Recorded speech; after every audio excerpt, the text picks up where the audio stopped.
Olá você, seja bem-vindo e bem-vinda ao Olhar Crítico, uma análise semanal sobre temas do jornalismo, feita pela pós-graduação em Comunicação Social da PUC Minas. Toda semana temos um encontro marcado com críticas e entrevistas que contribuem para o entendimento do jornalismo político. Meu nome é Hércio Sena e eu estou acompanhado hoje pela pesquisadora e jornalista Nara Scabin. Olá, Nara. Olá, Hércio. Olá, pessoal de casa. E o nosso convidado de hoje é o professor e pesquisador Thales Vilela Lelo. Ele é professor adjunto do Departamento de Comunicação Social da UFMG e doutor pela Universidade de Campinas. É pesquisador na área de comunicação e atua no campo de estudos em comunicação com ênfase na produção e circulação de informação, comunicação e política e sociologia do jornalismo, na interface entre comunicação e trabalho. Seja bem-vindo, Thales. Olá, Hércio. Olá, Nara. É um prazer estar aqui com vocês e participar do programa. Muito bom. Hoje falaremos sobre um tema que atravessa a vida de todos nós como usuários, trabalhadores e consumidores de informação. Que relações são essas entre plataformas, trabalho e jornalismo? E nós vamos começar então, Thales, conversando com você sobre isso. Para situar a nossa conversa, o que seria então as plataformas digitais? Agradeço encarecidamente pela pergunta. Essa definição, apesar das plataformas elas estarem presentes no nosso dia a dia, né, serem tomadas como algo quase banal, né, e prosaico no nosso cotidiano, as definições delas são muito móveis. Essa própria ideia de plataforma digital foi algo inicialmente proposto pelas empresas que oferecem esses serviços, de modo a apresentar esses serviços como intermediários neutros da web. Então, quase como se as plataformas fossem esses intermediários que permitem a interação entre as pessoas. Mas fato é que as plataformas são muito mais que isso. Mais do que permitir a interação, elas condicionam a interação. Então, quando a gente acessa o serviço das plataformas, a gente está de acordo com termos de uso dessas plataformas que condicionam as formas como a gente vai conversar e interagir nesses espaços, ou mesmo ter acesso a determinados serviços, né? Então, as plataformas elas criam uma arquitetura, né, uma infraestrutura que condiciona e possibilita a interação. E essa infraestrutura criada, ela envolve recursos do ponto de vista de governança política. Então, as plataformas elas estabelecem seus termos e regras de moderação que condicionam as formas como a gente vai utilizar elas. E elas também, economicamente, se valem da apropriação dos nossos dados para que isso sirva para elas personalizar as experiências de uso dos seus serviços, que envolvem, por exemplo, para o usuário final, ter acesso personalizado aos conteúdos que mais lhe interessam, mas, sobretudo, ter acesso à publicidade direcionada. Dentro disso que você está falando, só para ficar mais claro ainda para a gente aqui, essas plataformas que você está falando seriam as mídias sociais, mas também aquelas dos aplicativos que os trabalhadores se submetem a ela. Exemplifica isso para nós também, nesse aspecto aí do seu raciocínio. Excelente pergunta, Hércio. Então, assim, por plataformas digitais, a gente pode compreender uma gama ampla de serviços que oferecem essas arquiteturas e condicionam modos de uso. Isso inclui, por exemplo, das que a gente usa mais habitualmente, por exemplo, Facebook, o Instagram, o X, que são plataformas de interação, né, mídias sociais, no caso. A gente tem plataformas de serviço, que as que você menciona, por exemplo, Uber, 99, iFood, que condicionam, por exemplo, certas trocas comerciais. Sim. Então, por exemplo, quando a gente acessa o serviço do Uber, né, a plataforma ela se torna um intermediário que condiciona a relação entre o usuário e os motoristas, ou entre os entregadores, no caso das plataformas de entrega. A gente pode também compreender como plataformas serviços de streaming, né, streaming de conteúdo. Por exemplo, o caso mais notório, o Spotify, né? Então, por meio do Spotify, a gente tem acesso a músicas, a podcasts, né? Só que esse acesso ele é condicionado por certas regras. Quando a gente faz uma conta no Spotify, a gente assina seus termos de uso e isso permite com que a gente tenha acesso aos serviços, sejam músicas, sejam podcasts, né? A gente inclui também agregadores de conteúdo, como o YouTube, né? Que nos oferecem vídeos para que a gente possa consumir dos mais variados tipos. Então, esse termo ele é muito abrangente, ele abrange uma série de plataformas que detêm especificidades. Muita coisa aí dentro, né, Thales? Um prazer te ouvir, conhecer mais da sua pesquisa. Você falou dessas plataformas de transporte, né, de entrega, de delivery, de refeição. E aí tem nesse processo, né, Thales, um debate muito forte sobre a questão da plataformização do trabalho. O que é exatamente essa tal de plataformização e como que ela atinge, afeta as relações de trabalho? Ótima pergunta, Nara. Então, assim, tendo em vista, né, esse cenário hoje de uso massivo das plataformas digitais, um conjunto de estudos tem identificado um fenômeno que vem sendo chamado de plataformização. E o que compreende plataformização? De uma forma mais simples de se entender, é a crescente dependência das plataformas digitais para a realização de uma série de atividades cotidianas, que vão das interações sociais à prestação de serviços. Então isso quer dizer que cada vez mais no mercado de trabalho, diferentes setores da economia passam a depender cada vez mais das plataformas para realizar suas atividades. Então, isso, de uma forma mais simples de entender, isso quer dizer que antes o serviço, por exemplo, de transporte, que era todo controlado pelas empresas de táxi, hoje ele passa a ser cada vez mais dependente do uso das plataformas para se realizar. Então, o serviço de transporte passa a depender cada vez mais de aplicativos como a Uber 99 para que as relações comerciais aconteçam. Então, plataformização, num sentido mais simples, diz respeito à crescente dependência das plataformas para a realização de atividades das mais variadas. E quando a gente pensa no campo do trabalho, a gente abrange outras duas noções. Além dessa dependência, de um ponto de vista das infraestruturas das plataformas, que são esses serviços, né, nos quais a gente acessa para poder ter acesso a determinadas atividades, a gente compreende também um aspecto econômico. Então, as relações de plataforma elas são um modelo econômico específico baseado na desregulamentação do trabalho. Então, os serviços mediados por plataformas, eles são desregulamentados. As plataformas não se apresentam como prestadoras de serviço. Elas se colocam como intermediárias. Isso faz com que as relações elas sejam desregulamentadas. Não à toa, hoje, há um esforço, né, internacional em diversos países para tentar regulamentar essas relações de trabalho por meio de plataformas. Porque elas são tomadas, até o presente momento, em muitos locais, como relações desintermediadas de relações trabalhistas, né? Thales, me chama a atenção isso que você está falando, porque eu entendi, então, o conceito de plataformização depende dessa intermediação. Então, para mim, fica muito claro no caso de quem está trabalhando com um aplicativo, por exemplo, o Uber. Então, tem uma plataforma ali intermediando a relação de trabalho. Mas eu fico pensando que há outras coisas que têm aparecido muito na vida profissional brasileira, que é o seguinte: o cara formou, por exemplo, em educação física. Então ele tem que ir lá e se produzir todo para a rede social, para vender o produto dele, seja ele um dentista, seja ele um professor de educação física. Eu poderia colocar isso também no campo dessa plataformização, ou eu estou viajando?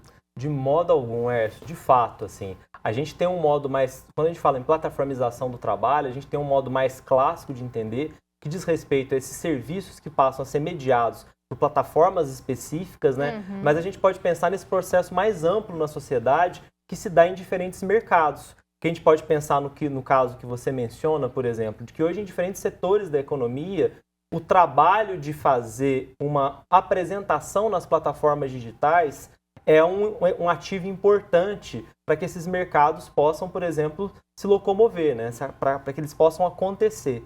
Mas também a gente pode pensar na plataformização no que diz respeito ao fato de que hoje diferentes setores da economia dependem das plataformas digitais para regular suas atividades de trabalho, para gerir o trabalho. A gente pode pensar no próprio jornalismo hoje, né?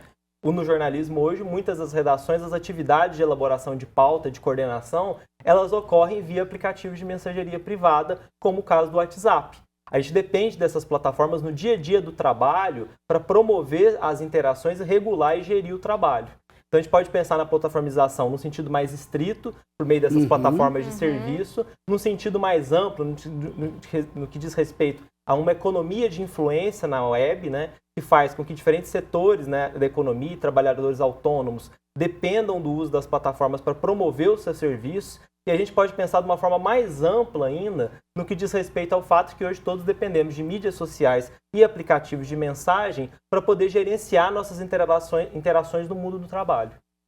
Sim, e nesse último aspecto, por exemplo, o governo Lula, em março, mandou para o Congresso Nacional uma proposta de regulamentação desse serviço e houve até uma resistência, pelo menos aquilo que a gente observou na mídia, em relação a essa proposta. Por que você acha que essa resistência aconteceu? Então, inclusive por parte de trabalhadores desse campo. Ótima pergunta, Hércio. No caso do projeto de lei complementar 12/2024, né, que foi lançado pelo governo Lula em março desse ano, ele gerou uma reação porque ele foi um projeto muito bem costurado com as empresas de plataforma. Ele atende muito bem o interesse delas. No caso dos entregadores, houve uma forte reação, porque as taxas que seriam pagas, as taxas mínimas a serem pagas aos entregadores eram muito baixas. Isso fez com que eles ficassem retirados, né, desse primeiro projeto de lei complementar, que compreende e abrange só os trabalhadores de transporte, no caso aqueles que prestam serviço para empresas como Uber e 99. E é um projeto que ele tem muitos problemas, né? Apesar dele regulamentar, em certo sentido, né, algumas regras mínimas do transporte por aplicativo, ele tem muitos problemas porque como ele foi costurado, muito atrelado, né, às demandas das empresas de plataforma, isso faz com que o projeto ele seja muito benéfico a elas. Então ele tem problemas dos mais variados. Por exemplo, ele estabelece como mínimo momento de trabalho do trabalhador autônomo por aplicativo enquanto ele está exercendo a atividade. Então ele só é pago enquanto ele está numa corrida. Os tempos de espera não são contabilizados. Outro problema é que ele estabelece como horário limite de atividade por plataforma nesse tempo em atividade, né, que ele está de fato prestando o serviço, até 12 horas por plataforma. Só que isso faz com que ele tenha a brecha para trabalhar 12 horas em uma e 12 horas em outra. Então ele pode trabalhar 12 horas na 99 e 12 horas na Uber, né? Então esses são alguns dos muitos problemas que essa proposta apresenta, né? Então é uma tentativa de regulamentação, mas que tem uma série de entraves aí, por isso tem despertado essas reações acoloradas por parte da sociedade civil. Thales, a gente falou bastante, né, sobre as relações de trabalho nas plataformas, a plataformização do trabalho. Tem também uma questão muito sensível, né, nesse campo, que é a questão dos dados que são gerados por todo mundo que está ali usando a plataforma. Nós, como usuários, os trabalhadores de plataformas, né? E esses dados ficam ali em posse, né, das empresas de plataformas. E esses dados são muito valiosos, esses dados são também usurpados, né, por essas empresas. E todos nós, de alguma forma, como quando estamos usando ali um aplicativo, estamos também trabalhando, produzindo dados para essas empresas de plataforma. E aí vem essa questão da dataficação ou datificação. O que exatamente é isso, Thales? Excelente pergunta, Nara. Assim, quando a gente fala nas nossas relações com as plataformas digitais, os dados eles são um ativo importante para elas. Então, como você muito bem disse, né, a contrapartida para o uso das plataformas, que é um uso gratuito no geral, né, a não ser pelos serviços premium que algumas delas oferecem, é a concessão dos nossos dados. Então, quando a gente assina os termos de uso das plataformas... Aqueles que ninguém lê, né? Exatamente. A gente está concedendo os nossos dados para plataformas que são empresas privadas, a maioria delas sediada nos Estados Unidos, que vão usar esses dados para diferentes fins, né? Incluindo para poder personalizar nossas experiências de uso dessas plataformas para direcionar a publicidade a nós, que atende a nossos perfis sociodemográficos, né? Esse é o principal ativo de receita de algumas dessas plataformas. Por exemplo, a Google e a Facebook, no caso a Meta, né, hoje, a principal receita delas ainda deriva dos recursos advindos de publicidade digital. Então, assim, esses dados, eles se tornam uma fonte importante para essas empresas, para que elas possam, né, gerar receita por meio de direcionamento de publicidade.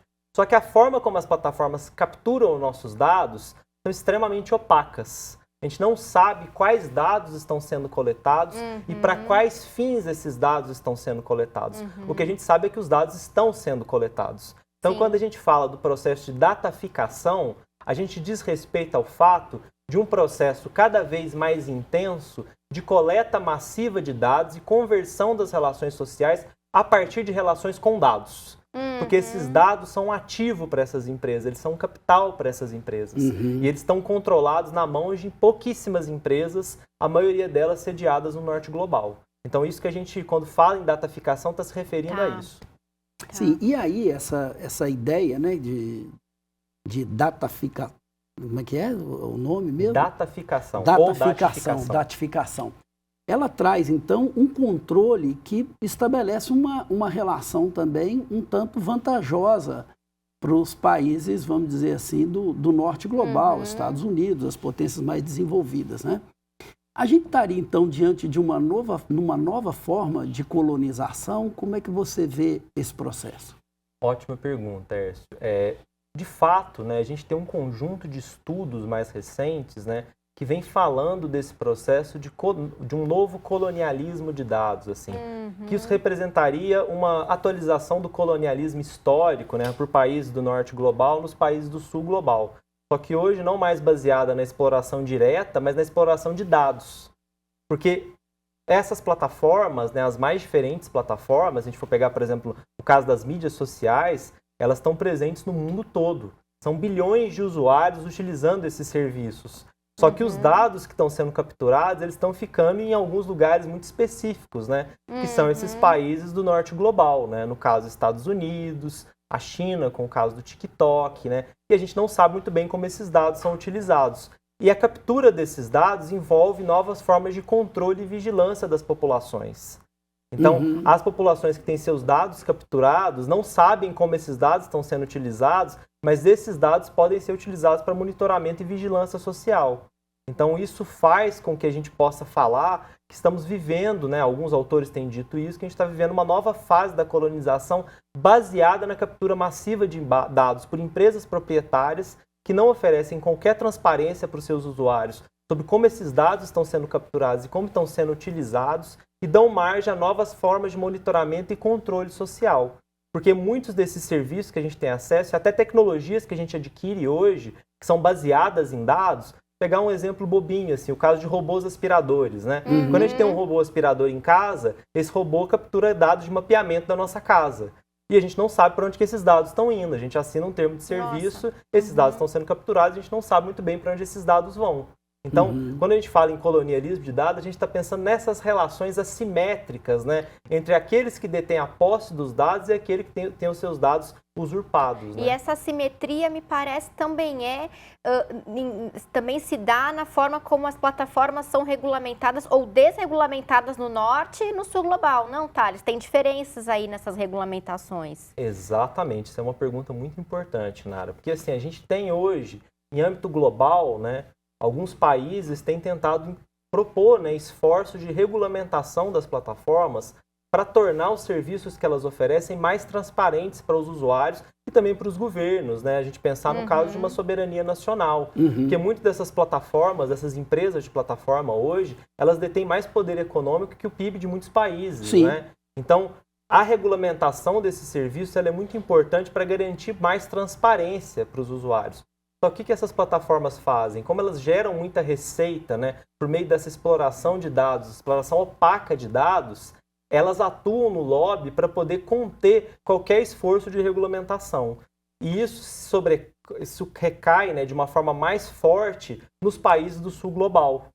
Então, assim, a gente tem hoje iniciativas de regulamentação, por exemplo, no Canadá, na Europa, na Austrália, mas mesmo nesses casos, as plataformas fazem um lobby muito forte para impedir a regulamentação do serviço. No Canadá, por exemplo, que ano passado, né, propôs uma lei de remuneração do jornalismo por meio das empresas de plataforma que oferecem nas suas páginas sites, né, jornalísticos, né, isso fez com que a Meta, por exemplo, decidisse por bloquear o acesso a conteúdos jornalísticos no Facebook.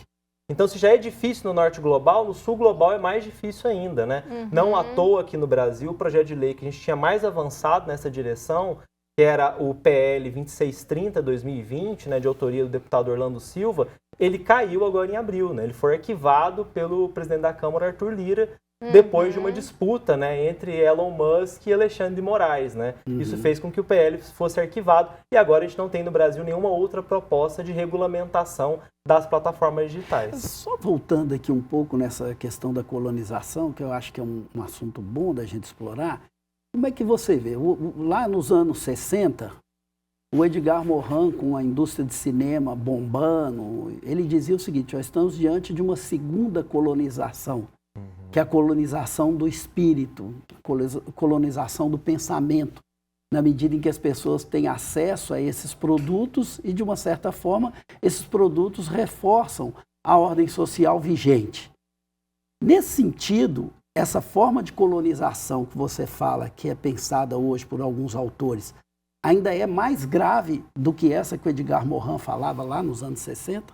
Excelente pergunta, Erso. Acho que hoje a gente vê muito uma retomada desse debate de dependência cultural, que era muito forte nos anos 60 e 70, não só por autores franceses, como Edgar Morin, mas sobretudo se a gente for pensar na América Latina mesmo, né? Nos anos 60 e 70 a gente teve uma forte onda de pensamento latino-americano sobre a dependência cultural dos países do sul global de produtos da indústria cultural estadunidense, por exemplo, né? Que nos apresentava, por exemplo, esses filmes hollywoodianos, né, com seus valores culturais embebidos, né, e eram oferecidos a nós no sul global, que dependíamos de muito desses produtos. Hoje a gente tem uma atualização dessas relações por meio da discussão das plataformas digitais, né, que viabilizam novas formas de dependência, né, entre aqueles que detêm a posse dos dados, né, e aqueles que são obrigados a utilizar determinados serviços, oferecendo seus dados. Porque hoje não é como, apesar do fato de que você não precisa assinar o termo de uso de uma plataforma para poder ter acesso, para poder viver a sua vida, né, você pode muito bem não ter o Facebook, não ter o WhatsApp, mas cada vez fica mais difícil não ter acesso a esses serviços. Então a gente se torna dependente deles, né? Então isso atualiza essas relações de dependência. A gente pode pensar também numa outra dimensão, que a própria distribuição das atividades das empresas de plataforma, ela é assimétrica entre norte e sul global. Então desenvolvedores de tecnologia, os empregos especializados, eles ficam concentrados no norte global, à medida que empregos precários para as plataformas estão sediados no sul global. Por exemplo, no caso recente de treinamento das plataformas de inteligência artificial, como o caso do ChatGPT, da OpenAI, ficou-se sabendo que o treinamento desse serviço era feito por trabalhadores precários do Quênia, que trabalhavam em empresas terceirizadas para treinar esses dispositivos, né, para que eles não cometessem infrações às suas regras de uso. Então a gente tem uma atualização dessas relações de dependência, seja do ponto de vista dos serviços, seja do ponto de vista da assimetria da infraestrutura. E Thales, só para a gente terminar esse bloco, queria trazer a discussão sobre a relação entre plataformas e jornalismo.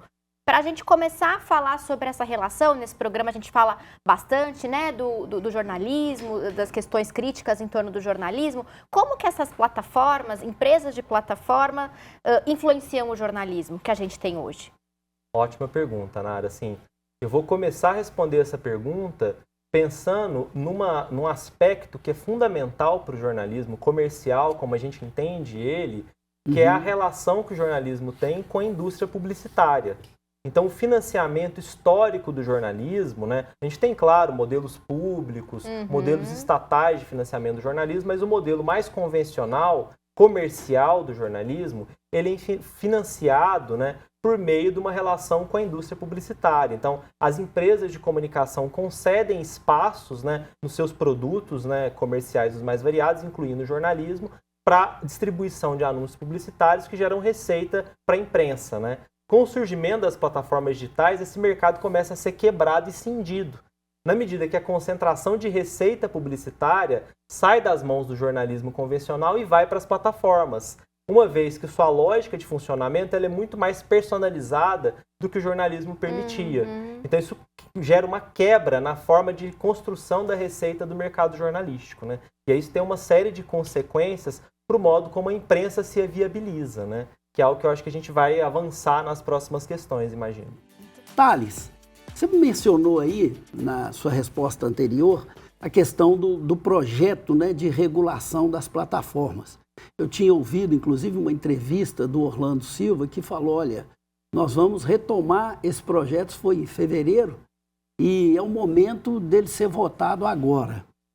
E, obviamente, teve a crise que você falou aí entre o Elon Musk e o Alexandre de Moraes, mas o que você atribui, seja no ano passado, seja agora, a resistência que há sobre uma regulação dessas plataformas no Brasil, inclusive com apoio de brasileiros que estão no Congresso e pessoas que influenciam bastante esse debate.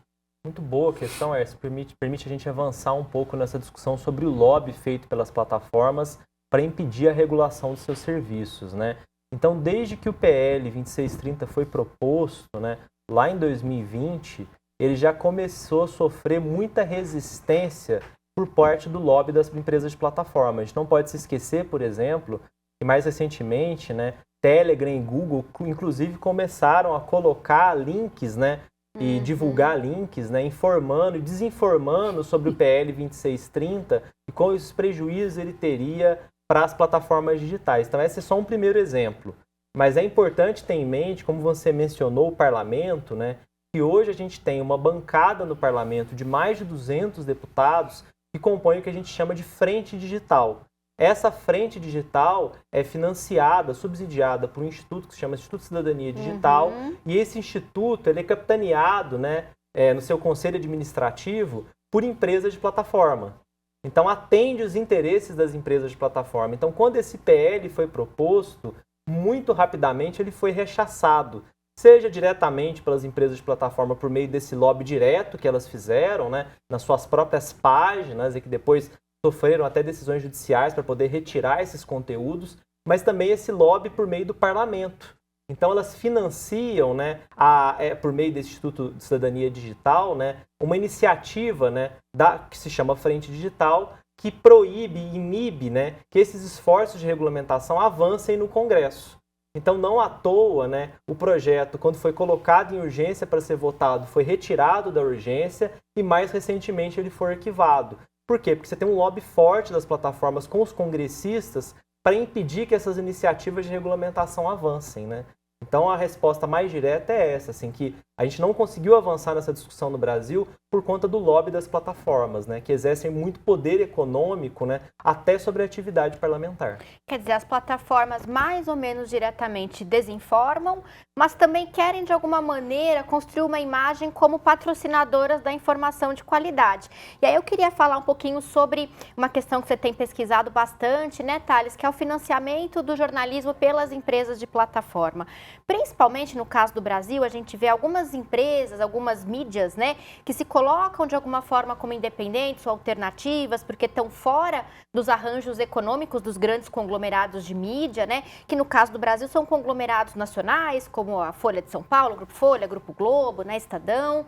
Então, por um lado, elas estão fora desses arranjos, mas por outro lado, são mídias financiadas por empresas de plataforma, por meio de projetos específicos, a Meta, o Google, né? E algumas dessas mídias bem relevantes no debate, como a Agência Pública, né? A Repórter Brasil, né? O Nexo. E aí, será que a gente pode falar que são mídias de fato independentes alternativas, já que elas têm essa relação tão próxima com as plataformas, Thales? Muito boa questão, Nara. Assim, acho que isso permite a gente complementar aquela discussão que a gente começou no bloco passado, né, sobre o financiamento ao jornalismo, né? Perfeito. Então, se eu disse que o financiamento ao jornalismo ele foi muito rompido, né, cindido a sua lógica de financiamento baseada no comércio de espaços publicitários, então a gente viu nos últimos anos, né, esse jornalismo degladiando para encontrar outras formas de financiamento.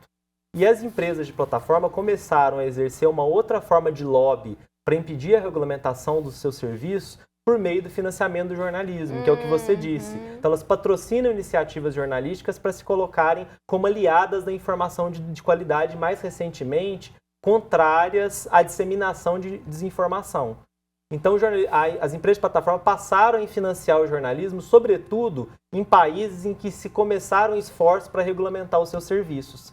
A primeira dessas iniciativas de financiamento ao jornalismo por plataformas foi do próprio Google, que surgiu na França em 2013, quando se havia um debate muito forte na França sobre regulamentação do serviço das plataformas. E esse modelo se disseminou globalmente. Hoje as empresas de plataforma têm programas próprios para financiamento ao jornalismo. seja o jornalismo mainstream, o jornalismo de referência, como você mencionou, Globo, Folha de São Paulo, Estadão, mas também o financiamento ao jornalismo considerado independente, né, que foram essas empresas que você mencionou, exemplo da Pública, do Nexo, né? E aí tem uma diferença nesse caso, que é algo que eu vim investigando nos últimos anos. Porque se as empresas de plataforma financiam essas empresas de imprensa de referência, né, essas grandes empresas, por mais que elas ofereçam recursos importantes à grande imprensa, a grande imprensa tem uma certa independência delas. Ela não depende do recurso dessas empresas necessariamente para funcionar e para operar. Só que no caso do jornalismo chamado independente, alternativo, né, esses arranjos diferentes da composição tradicional da mídia, há uma dependência cada vez maior dos recursos das plataformas. E eu venho investigando quais são os impactos editoriais desse financiamento no modo como o jornalismo independente se apresenta à população e se apresenta à opinião pública. E você tem visto aí uma perda de autonomia dessa produção, desse jornalismo? Como é que você está vendo isso? Então, quando você entrevista profissionais desses arranjos, né, sejam de arranjos mais estabelecidos, como Nexo, Pública, arranjos que estão surgindo, iniciativas de checagem de fatos, né, a resposta padrão que se dá é que, apesar delas dependerem do financiamento das empresas de plataforma, isso não muda a sua forma editorial de atuação. Todas elas alegam que têm autonomia editorial.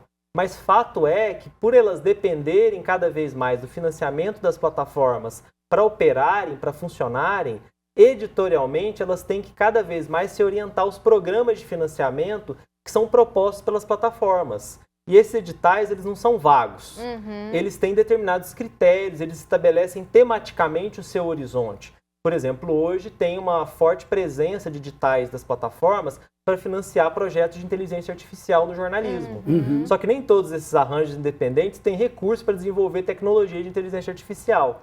Então eles são obrigados, para poder captar recurso, lançar projetos nessa direção, mas eles têm muita dificuldade depois para executar esses projetos depois que eles recebem o dinheiro. Imagino. Então isso cria um impacto editorial na medida que eles passam a depender dos programas de financiamento das plataformas para poder operar e realizar suas atividades jornalísticas. E temos aí uma contradição, então, na medida em que as plataformas agem no sentido de apoiar o jornalismo, elas também têm um gesto que é um tanto quanto contraditório. Veja bem, se as plataformas são o lugar privilegiado de difusão da desinformação, como é que para o consumidor da informação, aquele que quer uma informação de qualidade, ela também será o lugar de verificação daquilo que é notícia falsa ou notícia verdadeira, daquilo que é informação, daquilo que é fake news ou daquilo que é desinformação?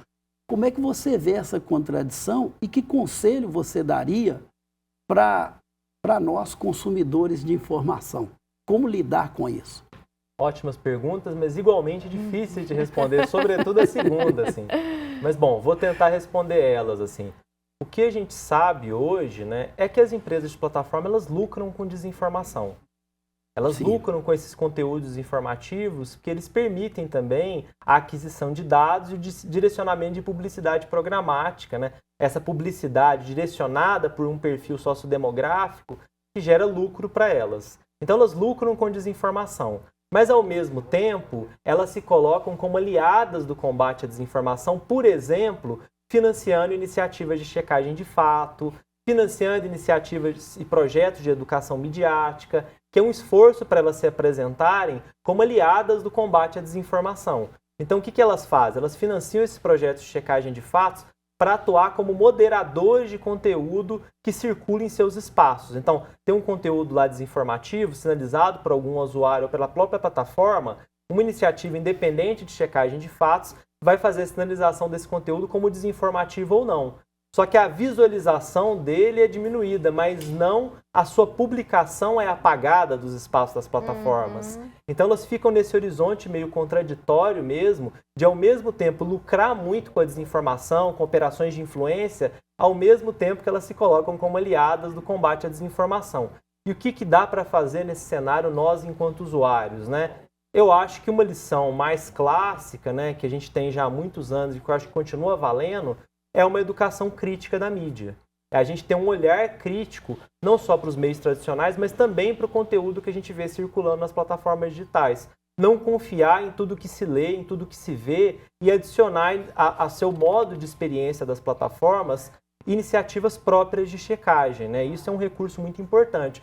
Quando você verifica, vê um conteúdo circulando, seja pelo WhatsApp, seja pelo Facebook, ou pelo Instagram, ou pelo X, você sempre verificar em sites de referência se esse conteúdo tem uma razão de ser. A gente viu, por exemplo, agora no desastre, na tragédia que ocorreu no Rio Grande do Sul, né, o quanto que se disseminou desinformação a respeito das iniciativas, né, foram muitas vezes da sociedade civil, mesmo de governos locais, para tentar mitigar os danos da tragédia. Então, em situações como essa, sobretudo de crise, é muito importante verificar 2, 3 vezes a informação que se vê circulando nas mídias sociais e aplicativos de mensagem para não cair em desinformação. Thales, a gente falou, você, né, falou bastante sobre essa relação complexa, difícil entre jornalismo e plataformas digitais. Por um lado, as empresas de plataforma lucram e muito com a desinformação. Por outro lado, elas tentam se passar como grandes financiadoras preocupadas com a qualidade da informação, financiando projetos jornalísticos, né? Como forma também de desmobilizar tentativas de regulação externas dessas plataformas. E os veículos financiados também, além dos recursos econômicos, acabam tendo acesso, me parece, a uma ampliação do conhecimento técnico que esses veículos precisam ter sobre os algoritmos, né? Os sistemas de visibilidade, de alcance dos conteúdos.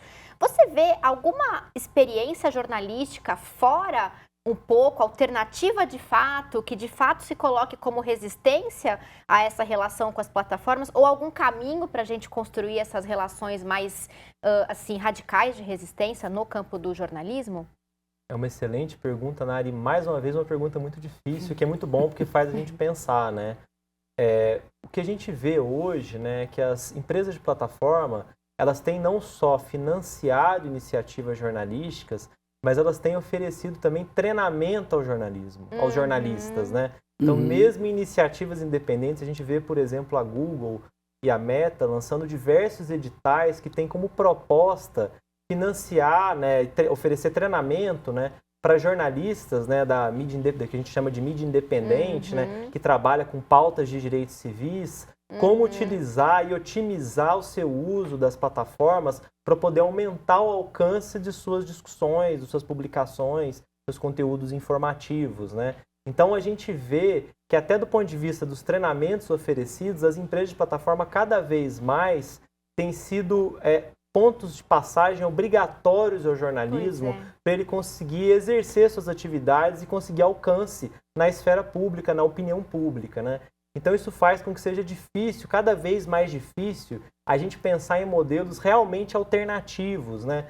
O que a gente tem são iniciativas assim que a gente consegue perceber, do ponto de vista da discussão pública, alternativas não tão radicais, mas que oferecem, por exemplo, resistências moderadas, né? Uma tentativa, por exemplo, de iniciativas, né, de não dependerem exclusivamente ou majoritariamente dos recursos oferecidos pelas empresas de plataforma para operarem.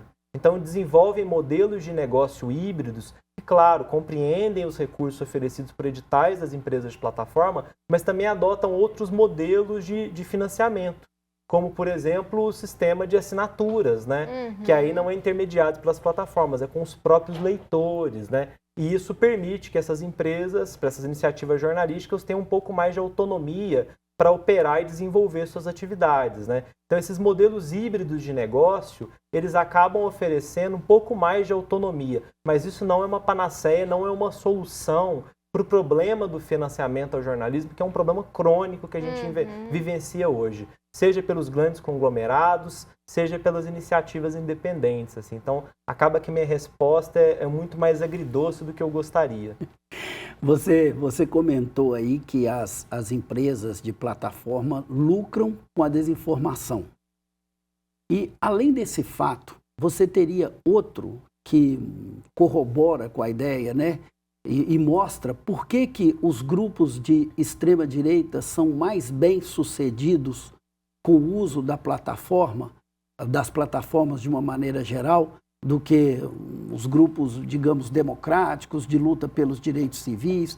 Por que há essa presença muito maior desse tipo de política nas plataformas? Ótimo, uma excelente pergunta, essa. Eu vou responder em duas partes. A primeira é que, além de lucrar com a desinformação, as empresas de plataforma também lucram com golpes. Então, golpes financeiros, por exemplo, que são dados, por exemplo, no Instagram, né, por meio de influencers que divulgam lá, exemplo que ficou mais conhecido é o jogo do tigrinho, né, mas outras dessas operações, as plataformas lucram com isso. Quando um golpe é divulgado, né, por meio dos seus espaços, elas também estão lucrando de alguma forma com a geração de receita, né, via a captura de dados dos usuários que estão acessando esses serviços, né? A gente tem, por exemplo, também as plataformas lucrando com conteúdo de ódio, conteúdo extremista, por exemplo, no caso dos aplicativos que estão presentes, né, no Google Play, por exemplo. Então, você tem lá aplicativos, por exemplo, que são jogos de conteúdo racista, conteúdo extremista. Tem, por exemplo, hoje, né, aplicativos que envolvem a produção de deepfakes, né? Por exemplo, para violência contra mulheres, né? E as plataformas lucram com isso, né? Quando elas são notificadas, elas tiram o aplicativo do ar, mas até lá elas já lucraram muito. Então elas não lucram só com desinformação, elas lucram com golpes financeiros, lucram com iniciativas de violência contra grupos minoritários, né? Então elas lucram de muitas formas erradas, se a gente puder colocar de uma forma mais simples. E por que isso funciona muito com a extrema-direita, né? A gente vê, tem duas formas de responder isso. Primeiro, o fato de que algumas dessas empresas hoje têm ligações diretas com operações de influência de grupos de extrema-direita, como no caso, por exemplo, do X hoje, né? O Elon Musk é um grande articulador, né, de grupos de extrema-direita globais. Então a gente tem essa iniciativa mais direta, né, de um dono de uma empresa de plataforma que se alia, né, aos interesses de um certo grupo político-ideológico, né, em esfera global. Mas a gente também tem o fato, né, de que essas iniciativas, esses grupos de extrema-direita, transnacionalmente, aprenderam a utilizar muito melhor os recursos das plataformas do que as iniciativas progressistas de esquerda, que ainda trabalham com uma lógica muito analógica, né? Perderam, em certo sentido, o passo, né, de como que a dinâmica de interação nas redes ela estava mudando e estava cada vez mais beneficiando um tipo de interação e de marketing político que acontece pelas empresas de plataforma. Então, essa é uma forma possível de responder essa questão. Bom, eu sei que a gente teria até mais coisas para conversar, para discutir, mas infelizmente nós temos que dar um prazo aqui também para o nosso momento panfletagem. Então a gente vai agora para esse momento, que é o momento das nossas indicações culturais.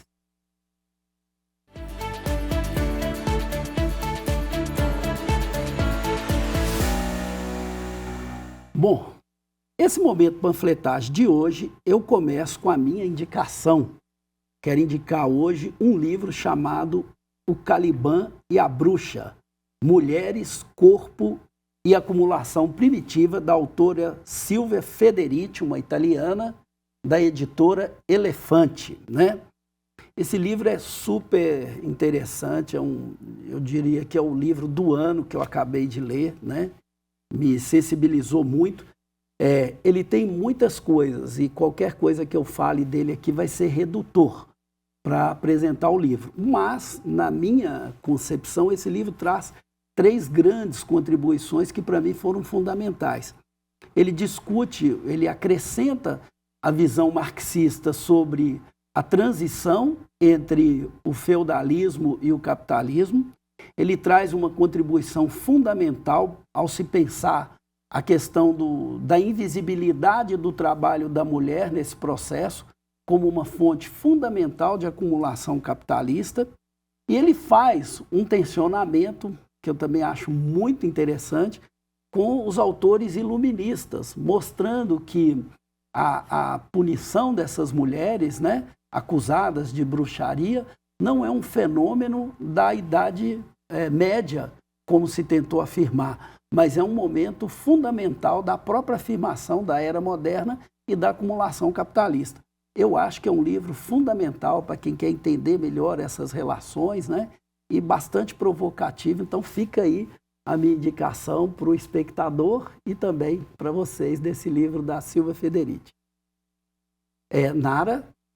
Eu tenho também uma indicação, que é o livro Sociedade do Cansaço, né? Nesse livro, o filósofo Shu Han faz uma discussão muito interessante, né? Muito pertinente sobre como a gente vive hoje, um estágio, né, da nossa sociedade que é muito marcado pelos discursos motivacionais, os coaches, tem coach de tudo hoje, autoajuda, né?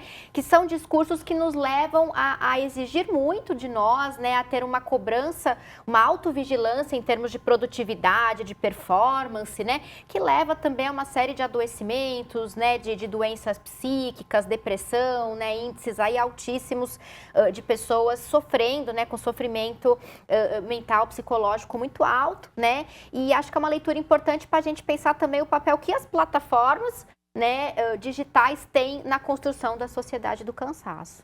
Thales? Ótimo. A minha indicação ela vai ser mais temática, né? E é de um filme, não de um livro. É um filme que entrou recentemente no catálogo da Netflix, que eu acho que se chama A Rede Antissocial, dos Memes ao Caos. E eu acho que é um filme que dialoga um pouco até com a última questão que a gente estava debatendo aqui, né? Como que os grupos de extrema-direita se beneficiaram das plataformas digitais, né, para apresentar suas pautas à opinião pública, né? Então, esse filme ele evidencia, né, como que aqueles primeiros fóruns digitais que tinham aquele espírito livre, de web aberta, no início dos anos 2000, e que tinham, que se apresentavam, né, em redes orgânicas, muito horizontais, né, eles foram paulatinamente se convertendo a grupos extremistas, né? Que levou a esse surgimento dessa extrema-direita global, né? E aí eles mostram, por exemplo, como que esses recursos durante o filme, esses recursos que são muito típicos hoje da extrema-direita, a trollagem, o uso de memes, né? Teve seu germe lá nos memes, nas primeiras iniciativas de fórum dos anos 2000. Então acho que é um filme que evidencia muito bem historicamente como que esse processo de extremização da web ele foi ocorrendo ao longo das décadas. Esse livro é lançamento desse ano, Thales? É lançamento desse ano. Se eu não me engano, ele entrou em catálogo na Netflix agora em março. Muito bom, precisamos ver. Pois é. Bom, quero então agradecer, Nara, sua participação aqui hoje, fazendo essa dobradinha comigo na entrevista. Muito obrigado. Eu que agradeço, Edson, foi um prazer. Obrigada, Thales, obrigada a todo mundo que nos acompanha de casa. E agradecer você, Thales, com o seu trabalho, sua pesquisa, quantas contribuições importantes você trouxe para nós. Muito obrigado. Muito obrigado, agradeço muito pelo convite, foi uma entrevista muito instigante, eu espero que voltar aqui outras vezes. Muito obrigado. E assim terminamos mais um programa. Lembramos a você que ele também está disponível no YouTube, nas plataformas Spotify, Deezer e Google Podcasts. Um abraço e até a próxima semana.